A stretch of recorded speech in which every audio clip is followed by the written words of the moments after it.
ప్రభువా నిన్ను నమ్మి నిన్నాశ్రయించినాను. నరులేమి చేయగలరు, భయమేమీ లేదు నాకు. ప్రభువా నిన్ను నమ్మి నిన్నాశ్రయించినాను. నరులేమి చేయగలరు, భయమేమీ లేదు నాకు.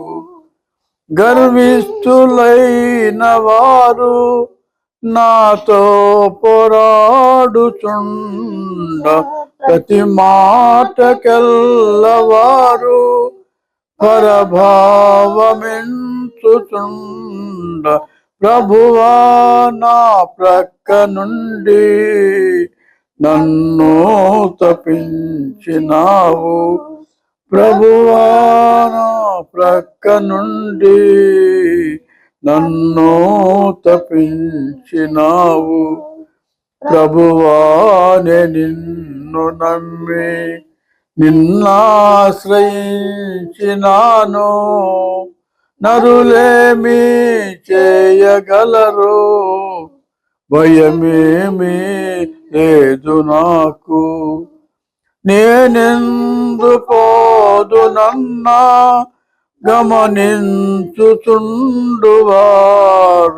నా వెంట పొంచియుండి నన్ను కృంగదీయనెంత. ప్రభువా నా ప్రక్క నుండి నన్ను తప్పించినావు. ప్రభువా నా ప్రక్క నుండి నన్ను తప్పించినావు. ప్రభువా నిన్ను నమ్మి నిన్నాశ్రయించినాను. నరులేమి చేయగలరు, భయమేమీ లేదు నాకు. పగబూని వారు నన్ను హతమార్చజూచియున్న, మరణంబు నుండి నన్ను కడువింత రీతిగాను. ప్రభువా నా ప్రక్క నుండి నన్ను తప్పించినావు. ప్రభువా నా ప్రక్క నుండి నన్ను తప్పించినావు. ప్రభువా నిన్ను నమ్మి నిన్నాశ్రయించినాను. నరులేమి చేయగలరు, భయమేమీ లేదు నాకు. జీవంపు వెలుగువైన నీ సన్నిధానమందు నే సంచరించునట్లు నే జారిపోవకుండా. ప్రభువా నా ప్రక్క నుండి నన్ను తప్పించినావు. ప్రభువా నా ప్రక్క నుండి నన్ను తప్పించినావు. ప్రభువా నిన్ను నమ్మి నిన్నాశ్రయించినాను. భయమేమీ చేయగలరు, భయమేమీ లేదు నాకు. నన్నాదుకుంటివీవు, నన్నాదరించినావు. కొన్నావు నీవు నన్ను, మన్నించినావు నీవు. ఎన్నాళ్ళు బ్రతికియున్నా నిన్నే సేవింతు దేవా. ఎన్నాళ్ళు బ్రతికియున్నా నిన్నే సేవింతు దేవా. ప్రభువా నిన్ను నమ్మి నిన్నాశ్రయించినాను. నరులేమి చేయగలరు, భయమేమీ లేదు నాకు. నరులేమి చేయగలరు, భయమేమీ లేదు నాకు.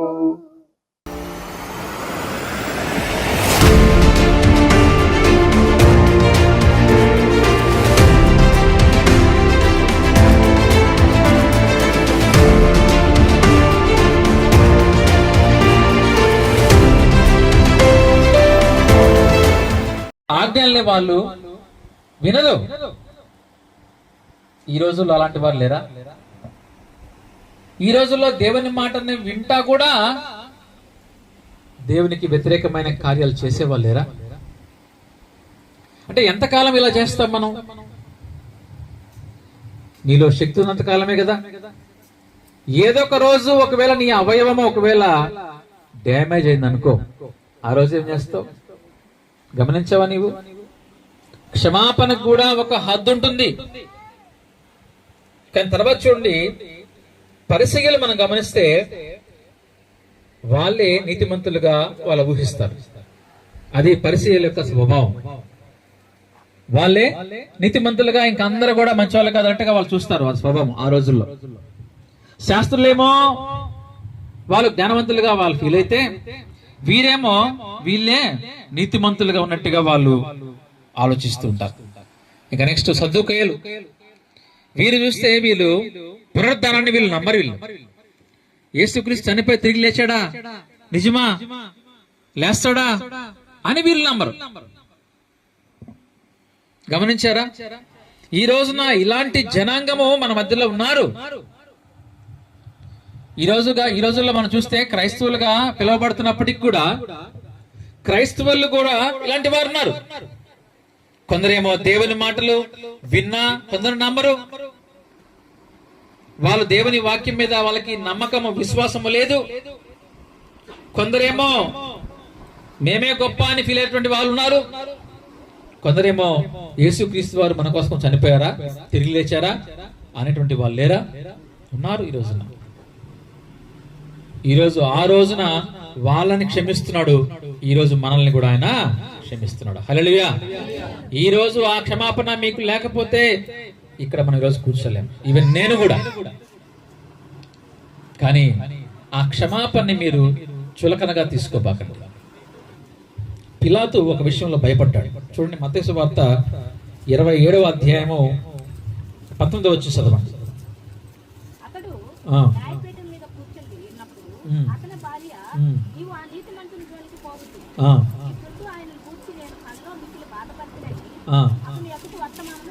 చూసారు అక్కడ ఏమంటున్నాడు? నీవు వాళ్ళ జోలికి పోవద్దయ్యా. అతని భార్య ఏం అంటుంది? అయ్యా నీవు ఆ నీతిమంతుని జోలికి వెళ్ళొద్దు. చూసారా? ఒక మంచి పెద్ద మహాసభ, ఆ సభలో యేసయ్య నిలబడున్నాడు.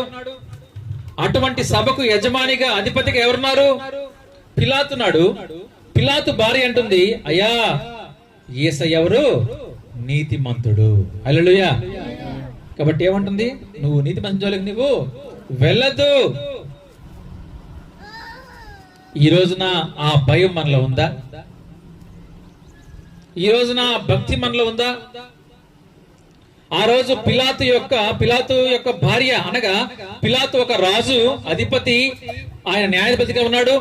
అటువంటి పిలాతు దగ్గర ఉన్నటువంటి వాళ్ళ భార్య, రాజు భార్య రాణి ఏమంటుంది? నీతిమంతుని జోలికి పోవద్దు. ఈ రోజు మనము ఆ నీతిమంతుణ్ణి మనము గౌరవిస్తున్నామా? ఈ రోజు మనము ఆ నీతిమంతుణ్ణి ప్రేమిస్తున్నామా? ఎంతవరకు ఈ రోజు నువ్వు ప్రేమిస్తున్నావు? నిన్ను ఆయన క్షమిస్తూ వస్తున్నాడు.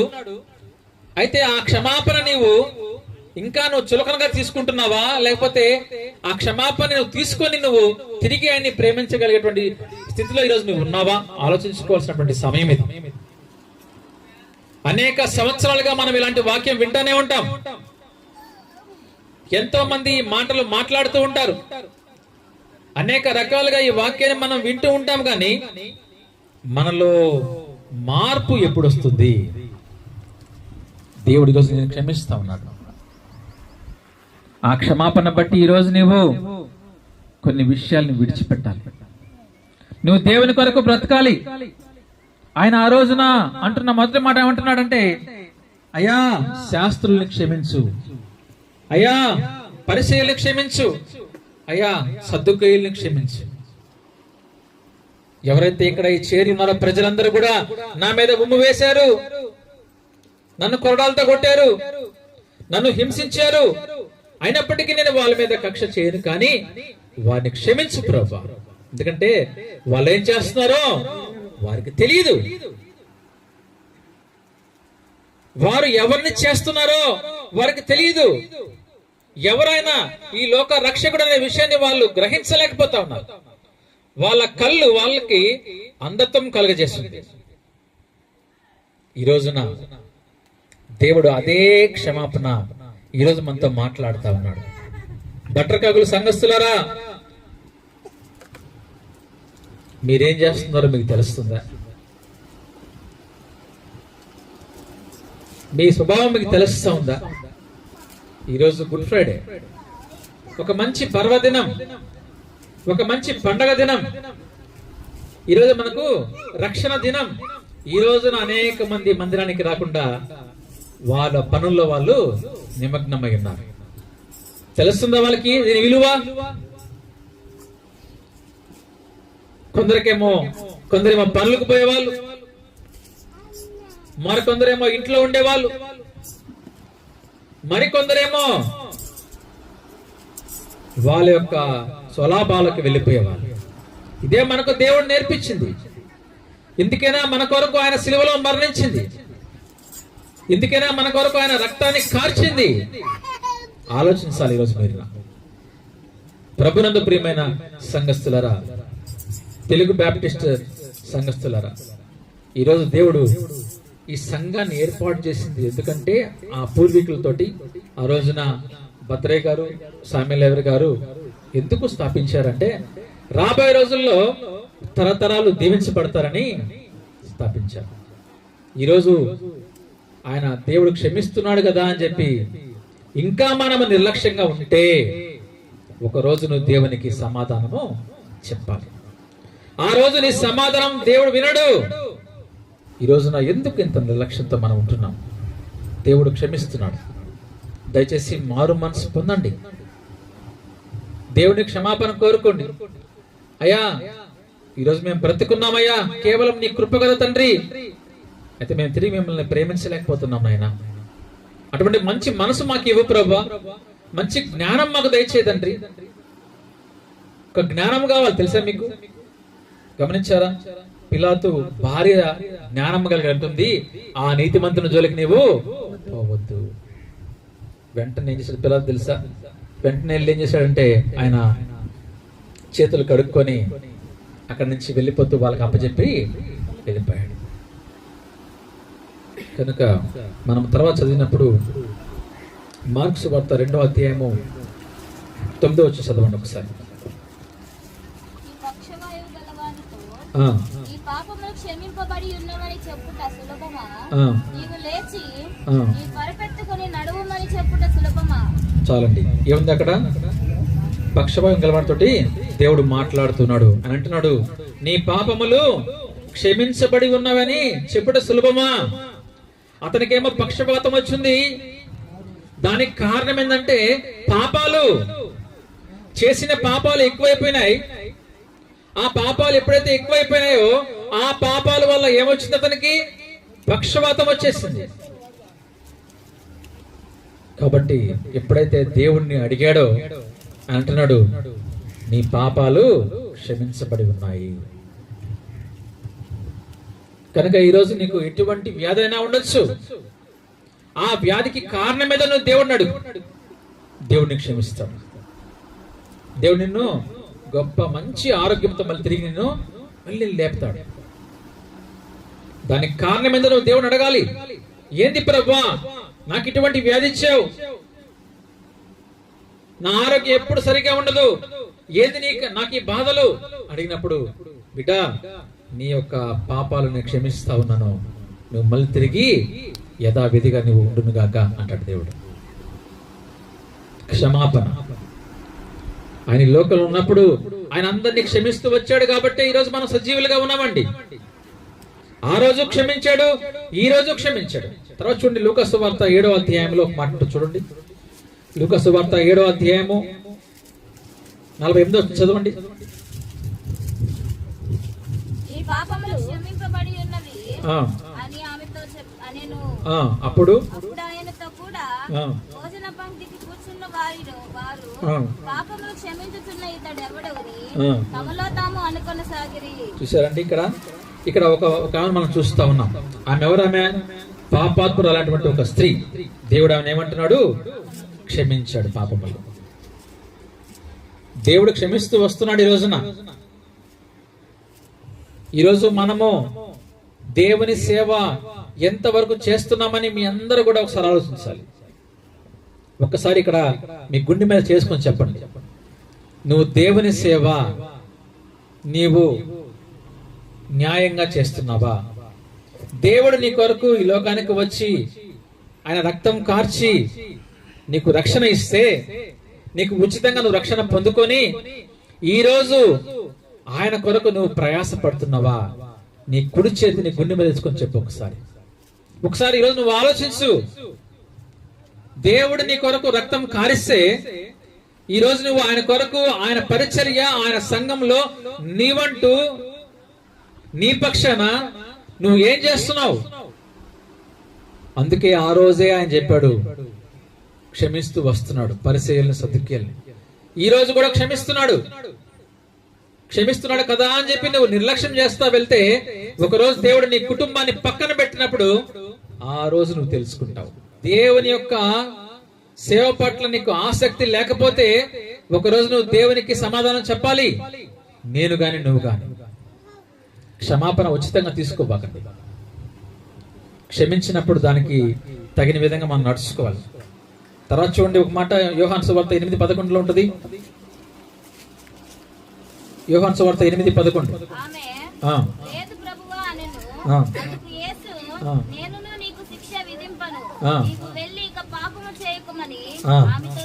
చాలండి. ఎవరక్కడ? వ్యభిచారపు స్త్రీ. ఆమె పనేంటి? వ్యభిచారము.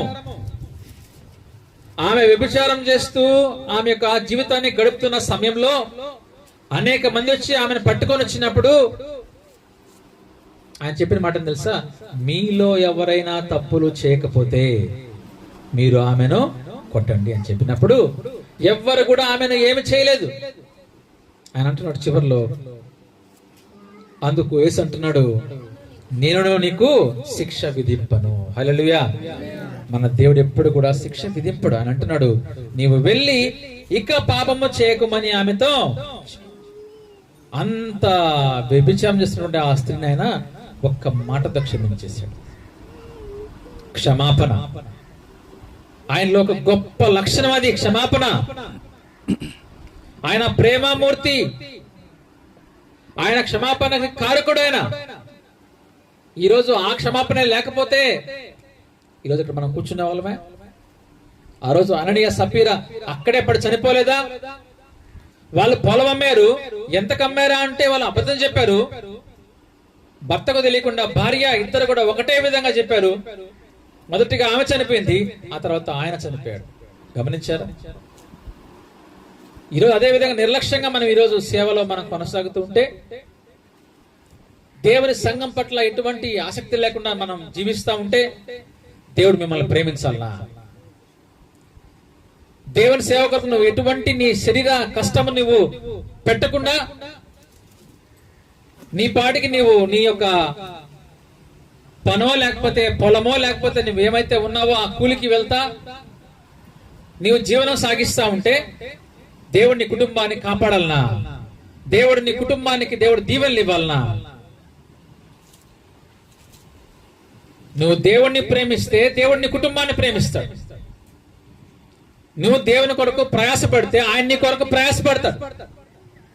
ఈరోజు ఆ ప్రయాస పడకుండా నువ్వు నీ పాటికి ఇంట్లో కూర్చోనుంటే సంఘం ఏ విధంగా డెవలప్ అవుతుంది? సంఘం ఏ విధంగా ఇతరులకు మాదిరికరంగా ఉంటది? ఆలోచించాలి మీ అందరూ కూడా. ఈరోజు అనేక మంది ఈరోజు ఆ రోజుల్లో ఏ విధంగా అయితే ఉన్నారో ఈ శాస్త్రులు, పరిసయ్యులు, సద్దుకులు లాంటి వారు ఈరోజు ఉన్నారు. విమర్శించే వాళ్ళు, అబద్ధం చెప్పేవాళ్ళు, సాడీలు చెప్పేవాళ్ళు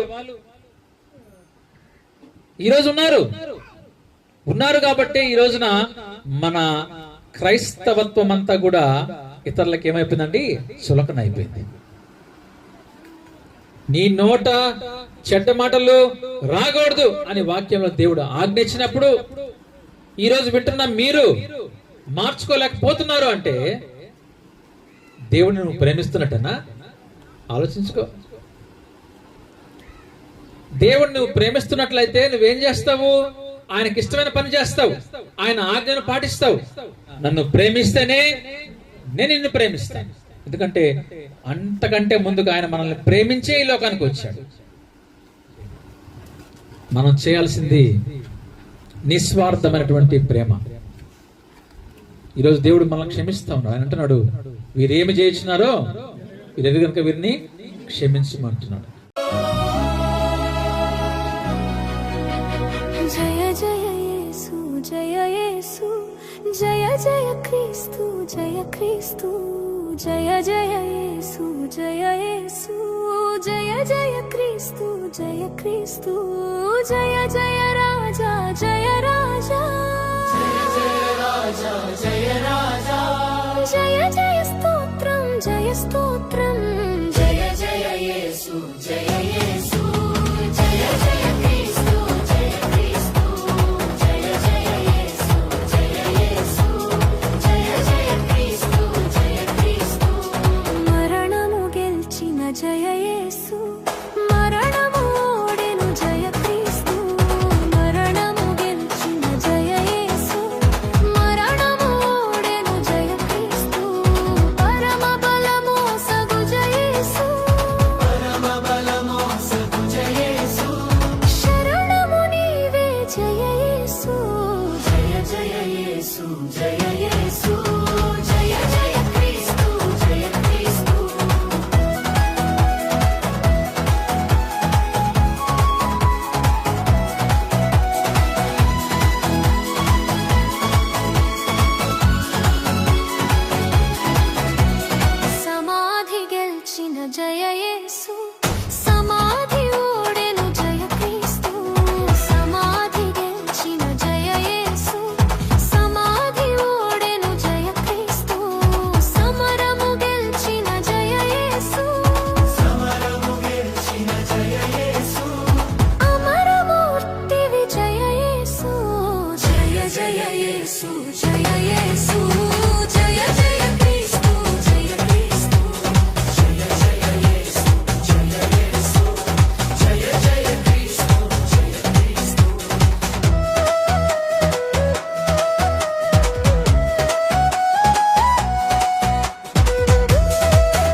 గెలిచిన జయ యేసు ముద్రయోడెను జయ క్రీస్తు ముద్రను గెలిచిన జయ యేసు ముద్రయోడెను జయ క్రీస్తు ముద్రలు తీయుము జయ యేసు.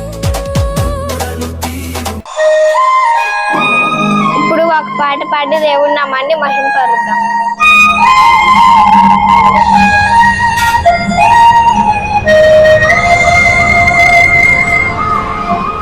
Tidal wave coming from the east. It's gigantic.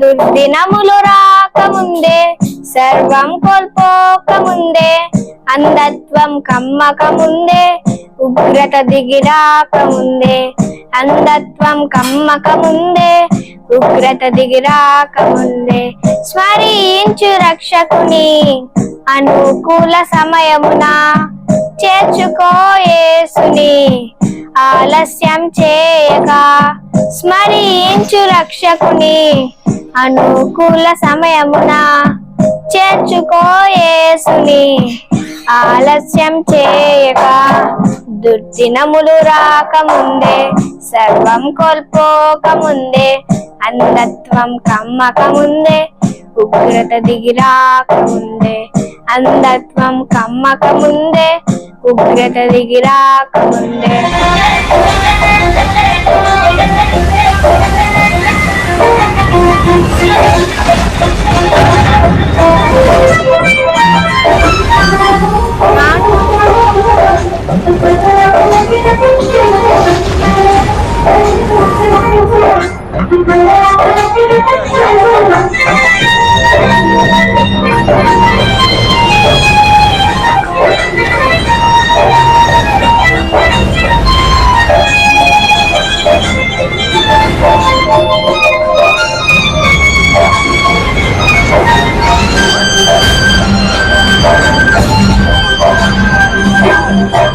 సాగిపోయినా నీడ వంటి జీవితం అల్పమైనది నీటి బుడగ వంటిది సాగిపోయినా నీడ వంటి జీవితం అల్పమైనది నీటి బుడగ వంటిది తెరచి ఉంది తీర్పు ద్వారం మార్పు లేని వారి కోసం తెరచి ఉంది తీర్పు ద్వారం మార్పు లేని వారి కోసం పాతాళ వేదనలు తప్పించుకొనలేవు ఆ ఘోర బాధలు వర్ణింపజాలవు పాతాళ వేదనలు తప్పించుకొనలేవు ఆ ఘోర బాధలు వర్ణింపజాలవు